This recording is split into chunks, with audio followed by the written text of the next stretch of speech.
probiotic, biofertilizer. Ito na ang ginagamit natin. Pagkatapos, natapos na po tayo dito sa land preparation, pakakainin naman ho natin yung tanim sa pamagitan ng dahon. Ang maganda ho dito, kompletong nutrisyon. 16 elements po yung pagkain na meron siya dito. Macro and micro nutrients. Alam niyo po ba yung macro kung ilan lang? 4 lang po yung macro nutrients. Yan po yung nitrogen, phosphorus, potassium, calcium. Yan po yung macro. But ang pinakamahalaga po sa tanim habang lumalaki, kailangan niya yung micronutrients. Ito po yun. So 16 elements po ito. Ang maganda po, kompletong pagkain.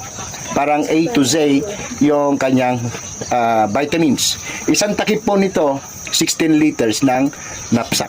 1:1. 16 ml, 16 liters po yung tubig. Haluin mabuti, then spray.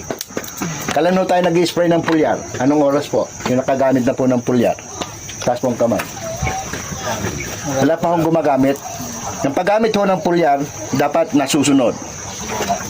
Katulad ho nito, ngayong umaga, pag may hamog pa ho yung dahon, hindi pa ho kumakain yan.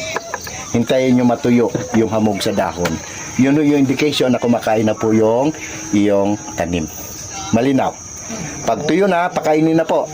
Ang kumakain pong stomata sa ibabaw ay 20%. Sa ilalim is 70. Sa puno ay 10. Total of 100. So, spray sa ibabaw, ilalim, puno. Iba ho ang resulta ng tanim. Malapad ang dahon, dark green, matigas. Dumating ang insekto, hindi niya kayang kagatin.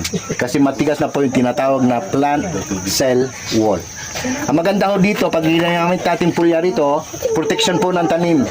From outside, inside, at saka yung sa roots. Ito yung magpo-protection. So, ginawa natin pulyar ito, spray lang.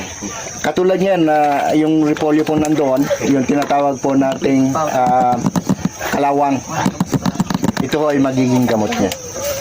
Yung normal po sa repolyo, sa ilalim, nanilaw na, normal po yon. Kasi yung tanim, pinoprotektahan niya po yung bagong dahon.